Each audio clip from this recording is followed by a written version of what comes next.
हाँ जी प्यारे बच्चों, आज का हमारा टॉपिक है Hooke's law and stress strain curve. आप बच्चे कह रहे थे कि आपने करवा दिया, हुक्स लॉ कर लिया है हमने एक्चुअल में, लेकिन ये जो स्ट्रेस स्ट्रेन कर्व है बेटे, ये हुक्स लॉ के ऊपर ही बेस है, इसलिए हम इसे थोड़ा सा दोबारा देखेंगे। हुक्स लॉ को पूरा नहीं करेंगे, सिर्फ इतना ही हम ऑलरेडी जो पढ़ चुके हैं हुक्स लॉ से कि स्ट्रेस और स्ट्रेन एक दूसरे के क्या हैं, डायरेक्टली प्रोपोर्शनल, डायरेक्टली। और हमने ये भी देखा था कि स्ट्रेस और स्ट्रेन का रेशो कांस्टेंट होना चाहिए, यस और नो? Yes sir. लेकिन जब हमने डेफिनेशन लिखी थी उसके साथ में एक चीज लिखी थी लास्ट में, विद इन इलास्टिक लिमिट, लिखा था कि नहीं लिखा था? Yes sir. अब हम इसका मतलब समझेंगे स्ट्रेस स्ट्रेन कर्व से, यानी ग्राफ से। अब स्ट्रेस स्ट्रेन कर्व क्या चीज है बेटे? पिछले लेक्चर में हमने ये भी देखा, एक हमारे पास स्प्रिंग बैलेंस था, स्प्रिंग बैलेंस के ऊपर अगर हम ज़्यादा वेट लगाएंगे तो वो ज़्यादा स्प्रिंग की जो लेंथ है वो एलोंगेट ज़्यादा होगी, है ना, चेंज ज़्यादा आएगा। तो ये एक नेचुरल सी बात है, ये हम सबको पता है, ये छोटे बच्चों को भी पता है। जैसे कोई स्प्रिंग लगा दिया, उस पर हमने 100 ग्राम का मास लगाया तो उसका लेंथ थोड़ा बढ़ गया, 200 ग्राम लगाएंगे और बढ़ जाएगा, 400 लगाएंगे और बढ़ जाएगा, 800 लगाएंगे और ज़्यादा बढ़ जाएगा। ये हमें सबको पता है क्योंकि हम रूटीन लाइफ में यूज्ड टू है, ऐसी चीजें देखते रहते हैं। क्लियर हो? इसका मतलब ये हुआ कि जो स्ट्रेस और स्ट्रेन का रेशो है वो क्या है, कांस्टेंट है। ये हमने हुक्स लॉ से पढ़ा है, लेकिन विद इन इलास्टिक लिमिट ये कांस्टेंट है। अब इस बात का मीनिंग भी समझेंगे इस ग्राफ की मदद से। तो हम क्या करेंगे, कोई एक मटेरियल सपोज करते हैं कि कोई भी मटेरियल लिया, जैसे हमने स्प्रिंग बैलेंस वाला स्प्रिंग लिया है, उसी की बात कर लेते हैं अगर, या फिर एक वायर ले लेते हैं, सिंपली क्या ले लेते हैं, एक वायर ले लेते हैं, एक रिजिड सपोर्ट के साथ में उस वायर को लगा दिया, हमने हैंग कर दिया, यहाँ पर एक मास लगाया। मास लगाने से हमने देखा कि इसकी जो लेंथ है, सपोज पहले ओरिजिनल लेंथ इसकी L थी, अब डेल्टा L बढ़ गई है, यानी कुछ लेंथ और हो गई है इसकी। अब अगर हम मास को थोड़ा और बढ़ा दें, सपोज करते हैं हम डबल कर देते हैं, अगर ये मास m है और ये हमने क्या कर दिया, 2m कर दिया, 2m कर दिया, तो इतना ही लेंथ में चेंज हो रहा जाएगा बेटे, डेल्टा L, यानी टोटल चेंज 2 डेल्टा L हो गया। टोटल चेंज क्या हो गया? अगर m मास लगाने से लेंथ में चेंज डेल्टा L था, तो 2m मास लगाने से लेंथ में चेंज 2 डेल्टा L हो गया। क्लियर हुआ? अगर हम मास को 2 की बजाय सपोज करते हैं कि 4m लगा देते हैं, एक बार और डबल कर देते हैं, एक बार और क्या कर दिया, तो नेक्स्ट जो लेंथ में चेंज आएगा बेटे वो फिर से डबल आएगा, यानी 2 डेल्टा L चेंज आएगा। अंडरस्टूड और नॉट? तो कहने का मतलब ये है कि मास को आप जितने गुना बढ़ाते जा रहे हैं उतना ही ज्यादा चेंज आता जा रहा है। इट मींस जैसे जैसे आप स्ट्रेस बढ़ाते जाएंगे वैसे वैसे स्ट्रेन बढ़ता जाएगा, जैसे जैसे स्ट्रेस बढ़ाते जाएंगे वैसे वैसे स्ट्रेन। यही हुक्स लॉ की डेफिनेशन थी बेटे कि within elastic limit strain produced in a body, किसी बॉडी में जो स्ट्रेन प्रोड्यूस हो रहा है वो that is directly proportional to stress applied, जो स्ट्रेस आप लगा रहे हैं उसके डायरेक्टली प्रोपोर्शनल है। क्या यही पढ़ा था हमने? अब हम क्या करते हैं कि जो भी हमने मटेरियल लिया है इसका एक ग्राफ बनाते हैं। इसका क्या बनाते हैं? एक ग्राफ। अब मुझे आप अंदाजे से बताना, और सारे बच्चे बताना, चाहे आपका आंसर गलत हो तो भी ठीक है और ठीक हो तब भी ठीक है। क्लियर? जो दिमाग में बताना है, ये हमने एक वायर लिया, इस वायर के ऊपर हमने m मास लगाया। कितना मास लगाया? m। तो इसकी लेंथ बढ़ेगी? Yes sir. लेंथ बढ़ेगी ना, अगर ये रिजिड बॉडी नहीं है, इलास्टिक बॉडी है, तो लेंथ बढ़ेगी। Yes sir. ठीक है। अब अगर हमने इसको 2m किया तो लेंथ थोड़ी और बढ़ेगी। अगर हमने इसको 4m कर दिया तो लेंथ थोड़ी और बढ़ जाएगी। अगर हम इसको 6m कर देते हैं तो लेंथ थोड़ी और बढ़ जाएगी। 8m करें तो, 10m करें तो, 20 करें तो, क्या ये बढ़ती जाएगी? हमेशा बढ़ती जाएगी? नहीं। तो क्या होना चाहिए आगे चलकर? टूट जाएगा, कभी तो टूटेगा भी। तो अच्छा चलो अब थोड़ा उल्टी डायरेक्शन में पूछते हैं। मान लेते हैं कि यहाँ तक लेंथ बढ़ती जा रही है 8m तक। अब 8m अगर मैं हटा दूं, चलिए ये m की बात करते हैं, m लगाया था हमने सबसे पहले, m अगर हटा दूं तो क्या होगा? ओरिजिनल लेंथ में वापस आ जाएगा। 2m को हटाएंगे तो, 4m हटाएंगे तो, जोर से बोलो बेटे, जब गलत बोलोगे तो मैं ठीक कर दूंगा। जब 6m हटाएंगे तो क्या ये हमेशा ओरिजिनल लेंथ में वापस जाता जाएगा? तो क्या टूटने से पहले बीच में ऐसा भी होगा कि हमने मास जो लगाया था वो हटा दें लेकिन लेंथ ओरिजिनल ना गेन करें, ऐसा भी होगा ना बेटे। तो ये जो सारी बातें हैं ये हमने ग्राफ में हम स्टडी करने वाले हैं, उसी को हम बोल रहे हैं stress strain curve, stress strain curve. तो देखिए अब मैं आप बच्चों के सामने वो ग्राफ बनाने जा रहा हूं, काफी इंपॉर्टेंट है ये टॉपिक। हमने मान लीजिए कोई भी एक बढ़िया इलास्टिक मटेरियल लिया और उसके ऊपर स्ट्रेस लगाया और जो स्ट्रेन आया, स्ट्रेस और स्ट्रेन के बीच में एक ग्राफ बनाया, तो वो ग्राफ कुछ ऐसा होना चाहिए, स्ट्रेस स्ट्रेन ग्राफ। जब तक तो दोनों डायरेक्टली प्रोपोर्शनल है तब तक तो ग्राफ स्ट्रेट लाइन आएगा, हाँ या ना बोलिए, ठीक है जी। उसके बाद में जो ग्राफ है वो थोड़ा सा बेंड होगा, उसके बाद फिर कुछ इस प्रकार से ग्राफ आएगा। तो मैं तुम्हें समझाऊंगा, ऐसा नहीं है कि अब मैंने जो बना दिया वही ठीक है, हम समझेंगे कि ऐसा क्यों होगा। देखिए बेटे ये तो है हमारे पास प्रोपोर्शनल लिमिट, ये क्या चीज है बेटे, इतना स्ट्रेस की जो वैल्यू है, इतनी वैल्यू स्ट्रेस की, इस एक्सिस पर स्ट्रेस है ना, इतनी वैल्यू जब हम लगाएंगे तब तक प्रोपोर्शनल लिमिट है। क्या मतलब, मीनिंग ये कि ये जो स्ट्रेस है ये जितनी भी वैल्यू है, कितनी भी वैल्यू है, इसको जब हम हटा देंगे तो जो लेंथ में चेंज आया है वो वापस से ओरिजिनल पोजीशन में पहुंच जाएगी बॉडी और कोई भी एलोंगेशन नहीं बचेगा। क्लियर हुआ कि नहीं हुआ? कहने का मतलब अप्लाइड स्ट्रेस अगर हटा देंगे तो प्रोड्यूस्ड स्ट्रेन वापस से जीरो हो जाएगा। अंडरस्टूड और नॉट? कोई दिक्कत? और यहां तक दोनों चीजें स्ट्रेस और स्ट्रेन एक दूसरे के डायरेक्टली प्रोपोर्शनल हैं और इसी को हम बोल रहे हैं प्रोपोर्शनल लिमिट। इसी को क्या बोल रहे हैं बेटे? तो इस ग्राफ में कई इंपॉर्टेंट बातें आप बच्चों को नोट करनी होंगी, उसके ऊपर नोट्स बनाने होंगे। मैं उन इंपॉर्टेंट बातों को भी यहाँ पर पिन करता जाता हूँ। सबसे पहला इंपॉर्टेंट पॉइंट हमें इसके अंदर स्टडी करना है प्रोपोर्शनल लिमिट। तो प्रोपोर्शनल लिमिट क्या होता है बेटे? ध्यान देना। अब बच्चों में ये कंफ्यूजन रहती है, भाई इसको प्रोपोर्शनल लिमिट कहते हैं कि इस लाइन को कहते हैं कि इस लाइन को कहते हैं। प्रोपोर्शनल लिमिट क्या चीज है? प्रोपोर्शनल लिमिट बेटे स्ट्रेस की वो मैक्सिमम वैल्यू है, ध्यान से सुनना, स्ट्रेस जो हम लगा रहे हैं उसकी वो मैक्सिमम वैल्यू है जिसको जब तक स्ट्रेस और स्ट्रेन एक दूसरे के डायरेक्टली प्रोपोर्शनल रहते हैं, जब तक स्ट्रेस और स्ट्रेन एक दूसरे के डायरेक्टली प्रोपोर्शनल रहते हैं। बोलो बच्चे, कोई दिक्कत है किसी को? No sir. ठीक है जी। तो ये तो हो गया बेटे प्रोपोर्शनल लिमिट, यानी जीरो से लेकर स्ट्रेस की वो मैक्सिमम वैल्यू जहां तक ये दोनों, ये जो ग्राफ है हमारा स्ट्रेट लाइन आएगा उसे प्रोपोर्शनल लिमिट बोलेंगे। तो ये वाली जो लंबाई है ना बेटे स्ट्रेस वाले ग्राफ की, ये प्रोपोर्शनल लिमिट को शो कर रही है। किसको शो कर रही है? हाँ या ना बोलो? यानी ये मैक्सिमम वैल्यू स्ट्रेस की प्रोपोर्शनल लिमिट है। डेफिनेशन आप बच्चे अपने आप लिख लेंगे, मैं आपको बता देता हूं। Proportional limit is that maximum value of stress applied to a body up to which stress and strain are directly proportional to each other. क्या समझ आ गया? यानी स्ट्रेस की वो मैक्सिमम वैल्यू जब तक की स्ट्रेस और स्ट्रेन एक दूसरे के डायरेक्टली प्रोपोर्शनल हैं उसे आप प्रोपोर्शनल लिमिट कहते हैं। बोलिए, कोई दिक्कत है? ठीक है, आगे बढ़ते हैं। प्रोपोर्शनल लिमिट से थोड़ा आगे बढ़ते हैं। अब आप देख रहे हैं कि यहाँ पर जो ग्राफ है ना बेटे, ये स्ट्रेट लाइन नहीं रहा, बेंड हो गया, कर्व आ गया ग्राफ में, हाँ या ना? जब दो चीजें एक दूसरे के डायरेक्टली प्रोपोर्शनल होती हैं तब ग्राफ स्ट्रेट लाइन होता है बेटे, और जब वो डायरेक्टली प्रोपोर्शनल नहीं होती तो ग्राफ स्ट्रेट लाइन को हटके कुछ और प्रकार का कर्व बन जाता है। वो कैसा बनता है वो एक अलग बात है, ठीक हुआ? अब यहाँ पर कर्व है, कर्व है, इसका मतलब स्ट्रेस और स्ट्रेन अब डायरेक्टली प्रोपोर्शनल नहीं रहे। क्लियर? यानी अगर हम प्रोपोर्शनल लिमिट के बाद भी स्ट्रेस बढ़ा दें, थोड़ा और ज्यादा स्ट्रेस लगाएं, तो स्ट्रेस और स्ट्रेन एक दूसरे के डायरेक्टली प्रोपोर्शनल नहीं होंगे। तो यानी हुक्स लॉ जो है ना बेटे, वो यहां तक ओबे होता है बस।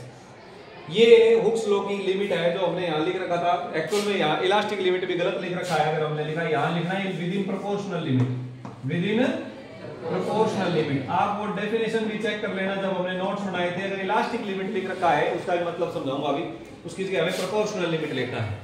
प्रोपोर्शनल लिमिट के अंदर हुक्स लॉ ओबे होता है, स्ट्रेस स्ट्रेन एक दूसरे के डायरेक्टली प्रोपोर्शनल होते हैं। बोलो, कोई डाउट है? आगे बढ़ते हैं। अब देखिए बेटे, अब ये क्या दिखा रहा है भाई, ये ग्राफ क्या दिखा रहा है? ये इस पॉइंट को अगर मैं स्ट्रेस वाली एक्सिस पर मिलाऊं, ये थोड़ा सा इससे ऊपर है, थोड़ा सा, यानी ये हमारे पास इलास्टिक लिमिट है बेटे। ये वाली तो है प्रोपोर्शनल लिमिट, मैं पीएल लिख रहा हूं शॉर्टली, ये है elastic limit EL. Elastic limit का क्या मतलब है? मतलब ये है कि अब स्ट्रेस और स्ट्रेन एक दूसरे के डायरेक्टली प्रोपोर्शनल तो नहीं है, लेकिन अप्लाइड स्ट्रेस अगर हम हटा दें तब भी बॉडी अपने ओरिजिनल लेंथ या ओरिजिनल डायमेंशन को कवर कर लेगी, रीगेन कर लेगी। क्लियर हुआ कि नहीं हुआ? यानी अभी भी बॉडी की फिजिकल सिचुएशन में कोई चेंज नहीं आया है। जिसकी जो पहले लेंथ थी वही लेंथ ओरिजिनल हो जाएगी अगर आपने स्ट्रेस हटा दिया, वॉल्यूम जो पहले था वही पहले हो जाएगा। तो इसे बोलते हैं बेटे इलास्टिक लिमिट। यानी प्रोपोर्शनल लिमिट क्रॉस करने के बाद जब हुक्स लॉ ओबे नहीं होता, जब स्ट्रेस स्ट्रेन डायरेक्टली प्रोपोर्शनल नहीं रहते, तब तक भी बॉडी के अंदर पूरी तरह से इलास्टिसिटी बची हुई है। और जब हम स्ट्रेस हटा देते हैं तो बॉडी टोटली 100% अपनी ओरिजिनल सिचुएशन को, कॉन्फ़िगरेशन को, लेंथ को, वॉल्यूम को रीगेन कर ले, वापस वैसा ही हो जाए, तो उसे हम इलास्टिक लिमिट बोलते हैं। Any doubt? तो सुनिए इलास्टिक लिमिट क्या है। It is that maximum stress applied to a body up to which body will regain its original configuration after removal of this stress and after which body will not regain। अगर उसके बाद भी हम बढ़ाएंगे stress और बढ़ाएंगे elastic limit के बाद भी, तो फिर बॉडी रीगेन नहीं करेगी। अब अगर बॉडी रीगेन नहीं करेगी तो क्या होगा? तो बॉडी के अंदर जो चेंज आया था, मान लो लंबाई बढ़ी थी या घटी थी, हमने एग्जांपल तो बढ़ाने वाला ही ले रखा है, लेकिन घटाने वाले भी एग्जांपल हो सकते हैं। जो भी चेंज आया, मान लीजिए लेंथ बढ़ी, तो वो थोड़ा सा बढ़ी हुई रह गई जब आपने स्ट्रेस हटा दिया। जैसे हम 4M 6M 8M की बात कर रहे थे, मान लो एक ऐसी लिमिट आई 8M इलास्टिक लिमिट मान लेते हैं कि मास का 8M जब आया तब तक तो बॉडी टोटली इलास्टिक थी, और जैसे ही हमने 8.1M भी लगा दिया ना और उसको हटाया, तो हमने देखा कि बॉडी में थोड़ा सा, बिल्कुल थोड़ा सा स्ट्रेन अभी भी परमानेंट आ गया, अब ओरिजिनल नहीं हो सकता वापस, तो उसे बोलते हैं बेटे परमानेंट सेट। क्या बोलते हैं? Permanent set. तो हमारे पास जो ये दूसरा पॉइंट था वो था बेटे इलास्टिक लिमिट। वो क्या था? इलास्टिक लिमिट की डेफिनेशन मैं आप बच्चों को बता चुका हूं ना। It is that maximum stress up to which a body is 100% elastic, या फिर कह सकते हैं हम a body will regain its original size और shape after removal of deforming force completely. चलिए, ये होगी बेटे इलास्टिक लिमिट। अब हम अगली बात करते हैं यील्ड पॉइंट। क्या बात करते हैं? Yield point. यील्ड पॉइंट क्या है बेटे? इस ग्राफ में इलास्टिक लिमिट क्रॉस करने के बाद में आ जाता है यील्ड पॉइंट। सपोज हम इसे वाई से दिखाते हैं। इलास्टिक लिमिट क्रॉस करने के बाद क्या आएगा? Yield point. अब यील्ड पॉइंट क्या चीज है? यील्ड पॉइंट स्ट्रेस की वो वैल्यू है जब अगर हम उस वैल्यू को हटा दें तो स्ट्रेस पूरी तरह से स्ट्रेन जीरो नहीं होगा, थोड़ा सा परमानेंटली उसके अंदर बच जाएगा, तो वो यील्ड पॉइंट हो गया। क्लियर हुआ कि नहीं हुआ? It is that point on the stress strain graph, it is that point on the stress strain graph corresponding to which if the stress is applied. यानी उस पॉइंट के सामने वाला जो स्ट्रेस की वैल्यू है, अगर उतनी वैल्यू हम लगा दें and then if it is removed, और फिर हटा दें, body will not regain its original size और शेप। बॉडी अपने ओरिजिनल साइज में वापस नहीं आएगी। There will be some permanent strain in the body, body के अंदर परमानेंट स्ट्रेन रहेगा, और उसे हम बोलते हैं बेटे परमानेंट सेट। क्या बोलते हैं? Permanent set. तो जो मैं यहाँ पर बातें लिख रहा हूं ये हमें पॉइंट्स बना के लिखनी है, इसीलिए मैं इन्हें अलग अलग बता रहा हूं आपको। परमानेंट सेट, तो परमानेंट सेट क्या चीज है? यील्ड पॉइंट तो पता चल गया। स्ट्रेस स्ट्रेन ग्राफ के ऊपर वो पॉइंट है जिसके सामने वाली स्ट्रेस अगर हम लगा दें तो बॉडी वो स्ट्रेस हटाने के बाद टोटली रीगेन नहीं करेगी साइज या शेप को। परमानेंट सेट क्या है? कि बॉडी ने जब इलास्टिक लिमिट क्रॉस कर लिया, उसके बाद जब अप्लाइड स्ट्रेस हमने हटाया तो बॉडी ने ओरिजिनल साइज रीगेन नहीं किया, और जो चेंज उसमें बच गया परमानेंटली, मान लेते हैं पहले उसकी लेंथ 10 सेंटीमीटर थी, बाद में उसकी लेंथ 10.02 सेंटीमीटर हो गई, तो 0.02 सेंटीमीटर परमानेंटली उसकी लेंथ बढ़ गई। हाँ या ना? कितना बढ़ी? That is permanent set. That is permanent set. तो परमानेंट सेट क्या है बेटे? It is that value of strain, strain की वो वैल्यू। जैसे मान लीजिए हम यहां से बात करते हैं, जब हम ये ग्राफ उल्टा बढ़ाएंगे, यहां पर जो लोड लगाया वो हटा दें तो ग्राफ वापिस से ऐसा ही बढ़ेगा। जैसे हमने लोड बढ़ाते हुए बढ़ती हुई स्ट्रेन का ग्राफ बनाया, वैसे ही धीरे धीरे लोड घटाएं और घटती हुई स्ट्रेन का ग्राफ बनाएं, तो इलास्टिक लिमिट के अंदर अंदर तो ग्राफ वापस उल्टा इसी रास्ते पर चलेगा। लेकिन इलास्टिक लिमिट क्रॉस करने के बाद यील्ड पॉइंट पर अगर हम इस ग्राफ को उल्टा बनाना चाहें, भाई थोड़ा सा लोड हटाओ, नई स्ट्रेन की वैल्यू नोट करो, फिर लोड हटाओ, फिर स्ट्रेन की वैल्यू नोट करो और ग्राफ को उल्टा बनाओ, तो फिर वो ग्राफ वापस इस रास्ते पर ना जाकर कुछ इस प्रकार जाएगा, इसके पैरेलल जाएगा इधर। अब आप देख रहे हैं, इधर ध्यान से देखें कि ये वाला पॉइंट 0 से थोड़ा आगे है, हाँ है ना बोलो? तो यहाँ पर क्या आ गया बेटे, ये स्ट्रेन की एक थोड़ी सी वैल्यू इसमें परमानेंटली आ गई, उसे हम बोलते हैं परमानेंट सेट। उसे हम क्या बोलते हैं? Permanent set. और ये जो परमानेंट सेट है ये अप्रोक्सीमेटली 1% से कम होता है, अप्रोक्सीमेटली 1% से कम होता है। 1% का मतलब यानी अगर 100 सेंटीमीटर ओरिजिनल लेंथ है तो 101 सेंटीमीटर रह जाना, या 101 सेंटीमीटर और 100 सेंटीमीटर के बीच में कुछ रह जाना। समझ आई बात के नहीं है? ठीक है जी। तो ये हो गया बेटे परमानेंट सेट। अब इसके बाद की बात करते हैं। यहाँ पर इलास्टिसिटी बॉडी की खत्म होना शुरू हो गई, इलास्टिक गुण कम हो गया ना बेटे, तभी तो बॉडी ने टोटल रीगेन नहीं किया। और कौन सा गुण आना शुरू हो गया उसमें? प्लास्टिक वाला आ गया, यानी प्लास्टिसिटी आने लग गई है बॉडी में। इसका मतलब after crossing yield point, after crossing yield point body start losing its elastic properties. Body अपनी इलास्टिक प्रॉपर्टीज को लूज करना स्टार्ट कर देगी and is started converting into plastic behaviour. और उसका बिहेवियर कैसा होने लग जाएगा बेटे? प्लास्टिक बिहेवियर होने लग जाएगा। बोलो बच्चे, बात समझ आ रही है क्या नहीं आ रही है? कोई दिक्कत है किसी बच्चे को? लेकिन अब हम कहाँ मानने वाले हैं? हम तो कहेंगे नहीं जी, हमें तो अभी और लोड लगाना है।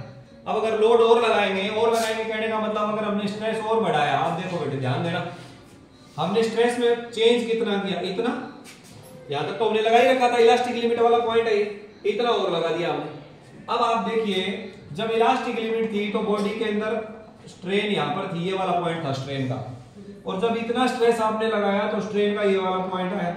तो जब आपने स्ट्रेस को इतना बढ़ाया इस ग्राफ में, तो स्ट्रेन देखिए कितना बढ़ा, ज्यादा बढ़ा कि कम बढ़ा? ज्यादा। इसका मतलब जब बॉडी इलास्टिसिटी लूज करती है, प्लास्टिक बॉडी बनने लगती है, तब कम स्ट्रेस लगाने से ज्यादा स्ट्रेन आने लग जाता है बॉडी में।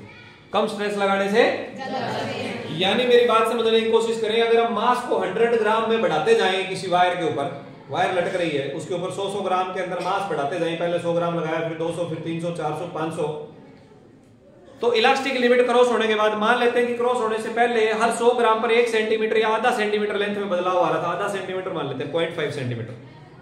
पहले 100 ग्राम लगाया, 0.5 सेंटीमीटर बढ़ा, फिर 100 ग्राम और बढ़ाया तो 0.5 सेंटीमीटर, फिर 100 ग्राम और 0.5 भी बहुत होता है वैसे। लेकिन बाद में क्या होगा बेटे, जब आप ये वाला बिहेवियर की बात कर रहे हैं, तब 100 ग्राम लगाने से आपको पता चला कि 0.7 सेंटीमीटर बढ़ गया, या 100 ग्राम लगाने से 0.9 सेंटीमीटर बढ़ गया, या 100 ग्राम मास लगाने से 1 सेंटीमीटर बढ़ गया। यानी आप स्ट्रेस तो उतना ही बढ़ा रहे हैं, लेकिन स्ट्रेन ज्यादा बढ़ रहा है, और ये दोनों डायरेक्टली प्रोपोर्शनल नहीं बचे। हाँ या ना बोलो? तो जब बॉडी अपना इलास्टिक बिहेवियर लूज करने लगती है, तो कम स्ट्रेस लगाने से ज्यादा स्ट्रेन आने लगता है। आप देखिए ये वाला जो पॉइंट है, ध्यान देना बेटे, देखो इतना बढ़ाया हमने स्ट्रेस, इतना यहां से यहां तक, स्ट्रेन देखो कितना बढ़ गया ना? हाँ या ना बोलो? तो ये आपके पास है बॉडी का प्लास्टिक बिहेवियर। ये क्या है? Plastic behaviour. अब ये जो पॉइंट है ना बेटे, एक एक पॉइंट ध्यान से समझना है, ओके? ये जो पॉइंट है उसके सामने स्ट्रेस की जो वैल्यू है ना, ये वाली, इसे बोलते हैं बॉडी की टेंसाइल स्ट्रेंथ। क्या बोलते हैं? बॉडी की टेंसाइल स्ट्रेंथ। अब इस टेंसाइल स्ट्रेंथ का मीनिंग आपको बताने जा रहा हूं। इसके बाद का ग्राफ समझेंगे तो अपने आप पता चल जाएगा टेंसाइल स्ट्रेस क्या, टेंसाइल स्ट्रेंथ क्या चीज है। देखिए ये एक ये वाला पॉइंट, एक ये वाला पॉइंट, देखिए क्या कह रहे हैं ये दोनों पॉइंट। मुझे एक बात बताओ बेटे, इसे मैं पॉइंट 1 बोल देता हूं, इसे 2 बोल देता हूं। पॉइंट 2 का स्ट्रेस पॉइंट 1 से ज्यादा है कि कम है? कम है ना? हमने स्ट्रेस को कम करना शुरू कर दिया ना। कहने का मतलब हम लोड हटाने लग गए जो लगा रखा। सपोज करते हैं हमने 1 किलोग्राम लगा रखा था, उसमें से 50 ग्राम हटा दिया, तब क्या होना चाहिए? तब उल्टा चल रहे थे। जब हम शुरू में जब उल्टा चल रहे थे, जब हम लोड हटा रहे थे, तो क्या हो रहा था? बॉडी ओरिजिनल पोजीशन की तरफ वापस जा रही थी ना। स्ट्रेन में जो चेंज आया था वो कम हो रहा था ना। अब क्या हो रहा है? अब बढ़ रहा है। आप लोड हटा रहे हो, स्ट्रेन बढ़ रहा है। देखिए पॉइंट 1 से पॉइंट 2 तक जाते हुए आपने स्ट्रेस कम किया है लेकिन स्ट्रेन बढ़ गया। तो टेंसाइल स्ट्रेंथ क्या चीज है बेटे? बॉडी की वो, अब ध्यान से सुनो, बॉडी की वो मैक्सिमम स्ट्रेस की वैल्यू जब तक अगर आप लोड हटाएं तो बॉडी के अंदर स्ट्रेन कम हो, और टेंसाइल स्ट्रेंथ वो मैक्सिमम वैल्यू, उसके बाद अगर आप लोड हटा भी दें तब भी बॉडी का स्ट्रेन कम नहीं होगा, स्ट्रेन बढ़ता जाएगा। अंडरस्टूड और नॉट? तो इसका मतलब अब पूरी तरह से बॉडी अपनी इलास्टिसिटी को लूज कर चुकी है। अब बॉडी के अंदर इलास्टिसिटी बची नहीं है। अब बॉडी के अंदर ऐसी कोई क्षमता नहीं है, कोई कैपेसिटी नहीं है, कोई एबिलिटी नहीं है कि वो ओरिजिनल पोजीशन की तरफ बढ़ने की कोशिश करे। हाँ या ना? तो it is that maximum value of stress applied to a body after which body will totally lose elastic behaviour and even after removal of deforming force हटाने के बाद भी स्ट्रेन विल इंक्रीज, स्ट्रेन बढ़ता रहता है। बोलो समझ आया कि नहीं आया? ये टेंसाइल स्ट्रेंथ है बेटे। क्लियर हुआ कि नहीं हुआ? तो अगला पॉइंट आपके पास क्या आ गया? Tensile strength. इसके बाद देखिए अब क्या होगा, इधर देखते रहो एक बार। जैसे जैसे आप आगे जाएंगे, अब लोड तो कम हो रहा है लेकिन बॉडी की जो लेंथ है या जो स्ट्रेन उसमें आया है वो बढ़ता ही जा रहा है। बढ़ते बढ़ते बढ़ते बढ़ते क्या होगा, जैसे मान लो ये उंगली को अपन तार मान लेते हैं, वायर मान लेते हैं। आपने लोड बढ़ाया, उंगली की लेंथ बढ़, उंगली की तो नहीं भाई कोई वायर होगी, उसकी लेंथ बढ़ जाएगी बढ़ जाएगी बढ़ जाएगी और बढ़ जाएगी ना। एक ऐसा पॉइंट बनेगा बेटे जब ना, अब ये बीच में जहां दोनों उंगलियां मिल रही हैं वहां पर पतला हो रहा है ना एरिया, इसे बोलते हैं नेक बनना, गर्दन बनना। गर्दन क्यों? गर्दन का एरिया कम होता है ना बाकी बॉडी से, तो जहां पर बॉडी पतली हो जाती है बीच में से उसे बोलते हैं नेक फॉर्मेशन, गर्दन का बनना। तो वायर है मान लो ये, तो ये बढ़ते बढ़ते एक ऐसी बारी आएगी जब ये बीच में से पतली हो जाएगी एक जगह से, और उसके बाद वहां से टूट जाएगी। हाँ या ना बोलो? जब टूटेगी वो ब्रेकिंग पॉइंट है, जब टूटेगी वो क्या है बेटे? ब्रेकिंग पॉइंट है। तो इसके बाद में हमारे पास टेंसाइल स्ट्रेंथ क्रॉस होने के बाद हम और किसी चीज की ज्यादा बात नहीं करेंगे, फिर क्या आ जाएगा? Breaking point. ब्रेकिंग पॉइंट वो वैल्यू है जब बॉडी ब्रेक हो जाती है। अंडरस्टूड और नॉट? तो ये ब्रेकिंग पॉइंट आ गया। अच्छा बताओ क्या ये ग्राफ खत्म हो गया? अब देखो, अब इसमें बड़ी अच्छी बात आने वाली है। अब मैं आपको एक छोटा सा ग्राफ और दिखाता हूं, इससे मिलता जुलता ही है। इधर अपने पास आ गई स्ट्रेन, इधर आ गया अपने पास स्ट्रेस। ठीक है बेटे? कोई एक बॉडी है, ऐसा कुछ ग्राफ है। अगर हम उस बॉडी का स्ट्रेस स्ट्रेन ग्राफ बनाए, ये बन गया, इतना ही बना बस, और ये आ गया बॉडी का ब्रेकिंग पॉइंट। ये क्या आ गया? बॉडी का ब्रेकिंग पॉइंट। और एक ये बॉडी है, इसका ब्रेकिंग पॉइंट देखो इतनी दूर जाके आया है। मुझे एक बात बताएं, मेरा एक सिंपल क्वेश्चन है, इन दोनों में से बेटर इलास्टिक बॉडी कौन सी है? राइट साइड वाला ग्राफ वाली या लेफ्ट ग्राफ वाली? बेटर इलास्टिक बॉडी कौन सी है? ज्यादा बढ़िया इलास्टिक गुण किसमें है? इसमें, उसमें नहीं, लेफ्ट राइट वाला बोलो। है राइट वाला के लेफ्ट वाला? राइट वाला। ठीक है, बिल्कुल ठीक है। क्यों? क्योंकि देखो कितना इसने अन्याय सहन किया है ना। इस पर आप लोड लगाते ही गए, बॉडी ने बहुत कोशिश की, टेंसाइल स्ट्रेंथ तक कोशिश की उसने कि आप मान जाएं, लेकिन फिर भी आप नहीं माने। तब इसने थोड़ी हिम्मत आ रही और फिर टूटने की इसकी बारी आई। ये थोड़ा अकड़ू टाइप की बॉडी है ना। अकड़ू टाइप मतलब जो ये बोलती है कि भैया अपने लिए तो हुक्स लो ही में होना चाहिए, बात खत्म। Stress directly proportional to strain ही चाहिए। हमने कहा हम तो लोड आगे लगाएंगे, उसने कहा तो लगाओ। जैसे हमने लगाया वो टूट गई, उसने कहा और लगा लो। तो जब बॉडी का इलास्टिक लिमिट खत्म होते ही ब्रेकिंग पॉइंट आ जाए, जब बॉडी का इलास्टिक लिमिट खत्म होते ही ब्रेकिंग पॉइंट आ जाए, तो ऐसी बॉडी का ये ग्राफ छोटा बनता है, और ऐसी बॉडी को हम ब्रिटल बॉडीज कहते हैं। क्या कहते हैं बेटे? Brittle bodies. क्या कहते हैं? Brittle bodies. ठीक है, तो ब्रिटल बॉडी का एग्जांपल जैसे चौक है। अब जैसे मान लो ये उंगली है, मान लो ये लोहे की बनी हुई होती, स्टील की बनी हुई होती, किसी भी मेटल की बनी हुई होती, हम इसके ऊपर फोर्स लगाते हैं ऐसे, ये बेंड हो जाती है ना। हो सकता है वापस भी जाने की कोशिश करती या कुछ हद तक जाती भी, लेकिन एक ऐसी लिमिट आती जब ये ऐसे बेंड हो जाती। अब इस चौक को बेंड करें, क्या होगा? टूट जाएगा, बेंड नहीं होगा। यानी इसकी इलास्टिक लिमिट खत्म होते ही ब्रेकिंग पॉइंट आ जाएगा। इलास्टिक लिमिट खत्म होते ही क्या आ जाएगा बेटे? ब्रेकिंग पॉइंट आ जाएगा। ज्यादातर सेरेमिक मटेरियल जो होते हैं ना, सेरेमिक यानी मिट्टी से बनी हुई जनरली जो चीजें हैं, जैसे मान लो घड़ा है, चौक है, हमारे कप होते हैं, कप, प्लेट, ग्लास, कांच वाले, और ये सब, इनको सेरेमिक मटेरियल्स हम कह सकते हैं। ज्यादातर सेरेमिक मटेरियल्स ब्रिटल मटेरियल्स होते हैं। कैसे मटेरियल्स होते हैं? ब्रिटल। तो अगला हमारे पास पॉइंट आ गया बेटे, ब्रिटल मटेरियल क्या होते हैं। इसमें एक दो चीजें और बताऊंगा अभी मैं। ब्रिटल मटेरियल, ये सारे हिंट्स नोट कर लेने, सारी की सारी डेफिनेशन आपके नोट्स में होनी चाहिए, एक भी मिस नहीं होना चाहिए, सारी इंपॉर्टेंट चीजें बता रहा हूं आपको। ये ग्राफ इस चैप्टर का मोस्ट इंपोर्टेंट ग्राफ है और मोस्ट इंपोर्टेंट टॉपिक चल रहा है। क्लियर हुआ? ठीक है। तो ब्रिटल मटेरियल्स क्या होता है बेटे? Those materials for which stress strain curve is very small, just after crossing elastic limit breaking point is there. Elastic limit cross करते ही ब्रेकिंग पॉइंट आ जाता है। अब ध्यान से सुनना बेटे, ये इलास्टिक लिमिट से लेकर ब्रेकिंग पॉइंट के बीच का जो ग्राफ है ना, यहां पर प्लास्टिक बिहेवियर शो कर रही थी ना बॉडी, तो इसे बोलते हैं बेटे प्लास्टिक रेंज। क्या बोलते हैं? Plastic range. यानी स्ट्रेस स्ट्रेन ग्राफ का वो हिस्सा जब बॉडी ने प्लास्टिक बिहेवियर शो किया, वो प्लास्टिक रेंज है। वो क्या चीज है बेटे? Plastic range. Plastic range actual में स्ट्रेन वाली एक्सिस पर शो होता है। भाई कितना इलास्टिक लिमिट क्रॉस करने के बाद में ब्रेकिंग पॉइंट तक का जो स्ट्रेन एक्सिस है वो हमें प्लास्टिक रेंज शो करता है। क्लियर हुआ? तो प्लास्टिक रेंज जिस मटेरियल की जितनी बड़ी होगी उतना ही बढ़िया वो इलास्टिक मटेरियल होगा बेटे। जितना प्लास्टिक रेंज ज्यादा होगा, जितना प्लास्टिक रेंज ज्यादा होगा, जिसकी लेंथ ज्यादा होगी प्लास्टिक रेंज की, उतना ही बढ़िया इलास्टिक मटेरियल है। बोलो हाँ या ना बोलो? Yes sir. ऐसे मटेरियल को बोलते हैं बेटे डक्टाइल मटेरियल्स। ऐसे मटेरियल्स को क्या बोलते हैं बेटे? Ductile materials. तो डक्टाइल मटेरियल्स में ज्यादातर मेटल्स आते हैं बेटे। कौन आते हैं ज्यादातर? मेटल्स आते हैं। अंडरस्टूड और नॉट? कोई दिक्कत है किसी बच्चे को? हाँ या ना तो बोलना पड़ेगा ना। Yes sir. तो डक्टाइल मटेरियल में क्या खास बात होती है बेटे? प्लास्टिक रेंज बहुत बड़ी होती है। डक्टाइल मटेरियल्स ऐसे मटेरियल होते हैं जिनके स्ट्रेस स्ट्रेन ग्राफ की प्लास्टिक रेंज बहुत बड़ी होती है, लंबी होती है। ऐसे मटेरियल को हम डक्टाइल मटेरियल कहते हैं, जैसे कि स्टील या मेटल्स, मोस्टली मेटल्स। अच्छा, ब्रिटल मटेरियल क्या होते हैं? जिनकी प्लास्टिक रेंज लगभग होती नहीं है, अप्रोक्सीमेटली होती नहीं है, अप्रोक्स जीरो होती है।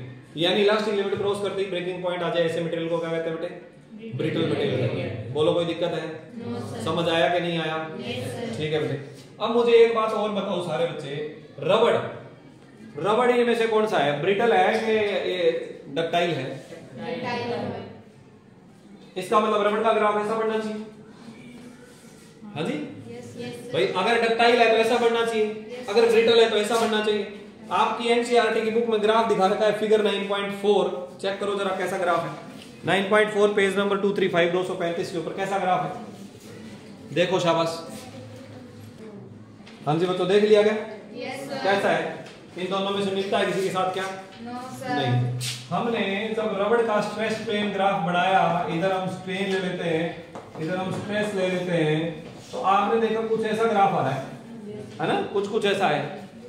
तो ये ग्राफ क्या बता रहा है बेटे? ये ग्राफ कह रहा है कि स्ट्रेस और स्ट्रेन कभी भी डायरेक्टली प्रोपोर्शनल नहीं है रबड़ के लिए। रबड़ एक ऐसा मटेरियल है जब स्ट्रेस स्ट्रेन डायरेक्टली प्रोपोर्शनल नहीं है। यानी 100 ग्राम मास अगर हम हैंग करेंगे तो पहली बार अगर 0.5 सेंटीमीटर का लेंथ में एलोंगेशन आ रहा है, लेंथ बढ़ रहा है, तो दूसरे 100 ग्राम के लिए 0.5 नहीं बढ़ेगा, उससे थोड़ा ज्यादा बढ़ेगा, फिर थोड़ा और ज्यादा बढ़ेगा, फिर थोड़ा और ज्यादा बढ़ेगा, और मोस्ट प्रोबेबली इलास्टिसिटी बढ़िया शो करेगा, इसमें कोई डाउट नहीं है। इलास्टिक मटेरियल तो है ही, वो अच्छा इलास्टिक मटेरियल है, बट उसे डक्टाइल नहीं कह सकते। क्या नहीं कह सकते? डक्टाइल नहीं कह सकते, क्योंकि वो हुक्स लॉ को ओबे नहीं करता। किसको ओबे नहीं करता? यानी रबड़ के लिए स्ट्रेस और स्ट्रेन डायरेक्टली प्रोपोर्शनल है ही नहीं। रबड़ के लिए स्ट्रेस और स्ट्रेन डायरेक्टली प्रोपोर्शनल, देखो इस ग्राफ का कोई भी हिस्सा स्ट्रेट लाइन नहीं है। हाँ या ना बोलो? अगर ये हुक्स लॉ को ओबे करता तो स्ट्रेट लाइन होना चाहिए था। तो ये इस टाइप के मटेरियल्स को क्या कहते हैं बेटे? इलास्टोमर्स। क्या कहते हैं? इलास्टोमर्स। फिर बाद में मेरे से मत पूछना सर इलास्टोमर्स की हिंदी क्या होती है। आज एक बच्चा कह रहा था आइसोमर्स की हिंदी क्या होती है, मुझे पता ही है। अब बताओ, इलास्टोमर्स समझ आया कि नहीं आया? आइसोमर्स तो मुझे नहीं पता, बट इलास्टोमर्स हम बता सकते हैं।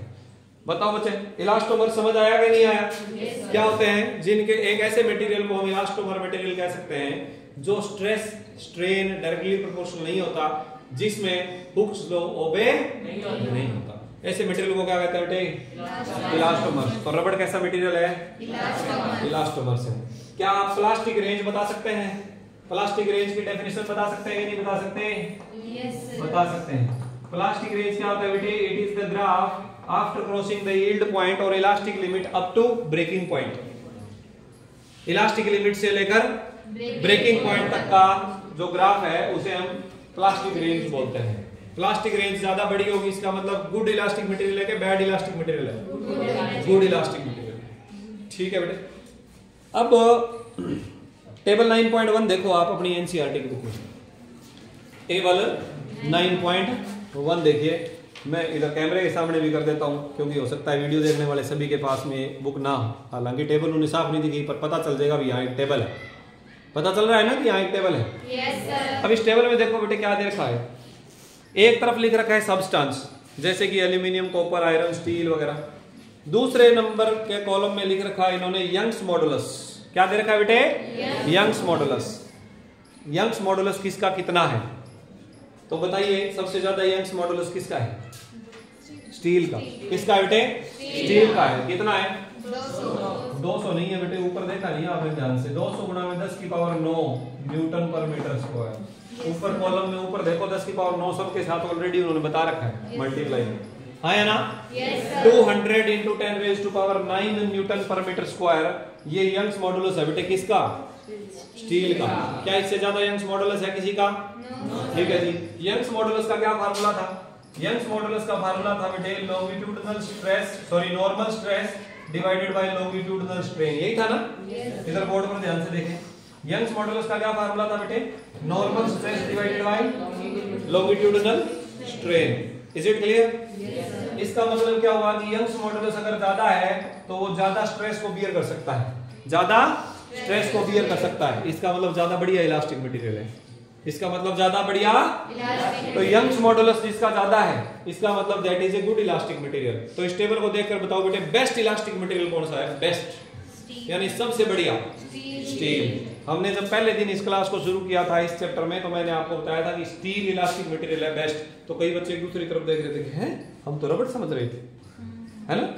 तो मैंने आपको कहा था कि थोड़े दिन बाद में हम इस टॉपिक पर चलेंगे तो आपको पता चल जाएगा। तो क्या पता चला? Yes, sir. तो यंग्स मॉडुलस जिसका सबसे ज्यादा है वो कौन है? Best elastic material steel. Clear हुआ कि नहीं हुआ? अब आप बाकी का भी देख सकते हो, इसमें बोन का भी देख सकते हो। बोन यानी हड्डियां।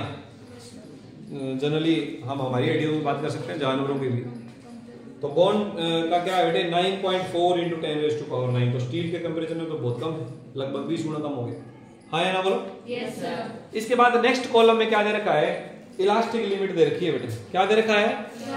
यानी वो मैक्सिमम वैल्यू स्ट्रेस की जब तक बॉडी रीगेन करेगी ओरिजिनल साइज और शेप को। अब बताओ स्टील का क्या है elastic limit? 30 into 10 raised to power 7। सिर्फ स्टील की बात कर रहे हैं क्योंकि एग्जांपल से आप समझेंगे। एक एग्जांपल की बात करें तो कंपैरिजन हो जाएगा। इधर ध्यान देना, ये तो है बेटे इसका यंग्स मॉडुलस और ये क्या है इसका? Elastic limit. यानी इस वैल्यू को जब हम स्ट्रेस इतनी स्ट्रेस लगाएंगे यहां तक तो स्ट्रेस हटाने पर बॉडी टोटली रीगेन करेगी शेप साइज को। लेकिन इसके बाद भी अगर हम लगाएंगे 30 के बाद मान लीजिए हमने 32 या 40 इंटू ये वाला न्यूटन पर मीटर स्क्वायर के अंदर इतना स्ट्रेस लगाया तो फिर स्टील अपनी ओरिजिनल शेप या साइज को रीगेन नहीं करेगा, फिर उसमें परमानेंट सेट आ जाएगा। बोलो क्लियर है कि नहीं है? Yes, अब अगले कॉलम में दे रखा है टेंसाइल स्ट्रेंथ। क्या दे रखा है? Tensile strength. देखिए स्टील का टेंसाइल स्ट्रेंथ कितना है बेटे? 50 into 10 raised to power 7। क्या इतना ही है? इसका मतलब ये वाला पॉइंट दे रखा है स्टील का। ये ग्राफ भी स्टील का ही है बेटे। ये जो ग्राफ हमने बना रखा है ये भी स्टील का ही ग्राफ है। तो ये वाला जो पॉइंट है, ये जो वैल्यू है टेंसाइल स्ट्रेंथ की, ये स्टील के लिए कितनी है? 50 into 10 raised to power 7 Newton पर मीटर स्क्वायर। बोलो हाँ या ना? Yes. अब आप ध्यान से देखिए कि भाई 30 into 10 to power 7 न्यूटन पर मीटर स्क्वायर तो इसका इलास्टिक लिमिट है और ये टेंसाइल स्ट्रेंथ उसका 50 into 10 raised to power 7 है। अंडरस्टूड है? तो इससे आप कंपैरेटिवली अंदाजा लगा सकते हैं कि कितना कितना लोड बढ़ाएं तो कैसे कैसे स्ट्रेन आएगा। बोलिए कोई समस्या है किसी बच्चे को? No, sir. तो स्टील के बाद में दूसरे नंबर पर कौन है यहाँ पर इलास्टिक मटेरियल? बढ़िया बताओ, टेबल देखकर बताओ। Iron 190 into 10 to power 9। ये मल्टीप्लाई वाला भूलना नहीं है बेटे किसी बच्चे ने। कोई डाउट है किसी बच्चे को क्या? ठीक है जी। तो इस वीडियो में तो इतना ही, इस लेक्चर में इतना ही करेंगे, फिर नेक्स्ट लेक्चर में देखते हैं।